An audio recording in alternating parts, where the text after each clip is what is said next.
Hi friends, எல்லாம் எப்படி இருக்கீங்க? இன்னைக்கு சண்டே இன்னைக்கு சூப்பரான பிரேக்ஃபாஸ்ட்டாக செய்ய போகிறேன். ஆப்பத்துக்கு வடகறி தான் செய்ய போகிறேன். உங்களுக்கு வடகறி பிடிக்கிற மறக்காம கமெண்ட் பண்ணுங்க ஃப்ரெண்ட்ஸ். எனக்கு வடகறி தான் எங்கள் வீட்டில் எல்லாருக்கும் ரொம்ப பிடிக்கும். வாங்க பார்க்கலாம். கடலைப்பருப்பு ஊற வச்சுருக்கேன். மிக்சியில் போட்டுக்கலாம். இப்போது ஒரு ஸ்பூன் வரைக்கும் சோம்பு போட்டுக்கலாம். மிக்சியில் போட்டு நல்லா அரைச்சிக்கலாம். அரைச்சிட்டு ஒரு பவுலில் போட்டுக்கோங்க. 1/4 ஸ்பூன் சால்ட்டு, 1/4 ஸ்பூன் மஞ்சத்தூள், நல்லா பிசைஞ்சிக்கலாம். நான் லைட்டாக கொஞ்சம் தண்ணி அரைச்சிருக்கேன். எங்களுக்கு இப்படி சாப்பிட தான் பிடிக்கும். ஸ்டவ் ஆன் பண்ணி ஒரு கடாய் வச்சுக்கோங்க. ஆயில் ஊற்றிக்கலாம். ஆயில் சூடாகிடுச்சு. சின்ன சின்ன உருண்டையாக போட்டுக்கலாம்.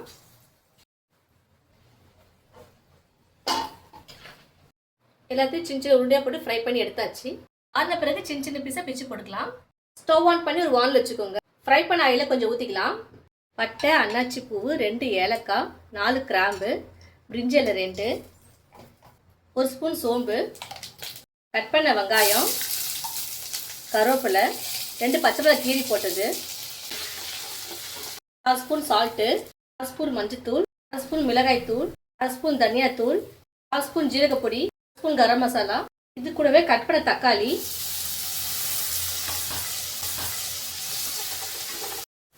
1 லிட்டர் தண்ணி ஊற்றிக்கோங்க. மூடி போட்டு மூடிக்கலாம். நல்லா கொதிக்கிட்டோம். நல்லா கொதிக்குது. இப்போ பிச்சு போட்ட போண்டாலாம் அதில் போட்டுக்கலாம். மூடி போட்டு வைங்க. நல்லா கொதிக்கிட்டோம். நல்லா கொதிக்குது. மேலே கொத்தமல்லி தூக்கி இறக்கிடலாம்.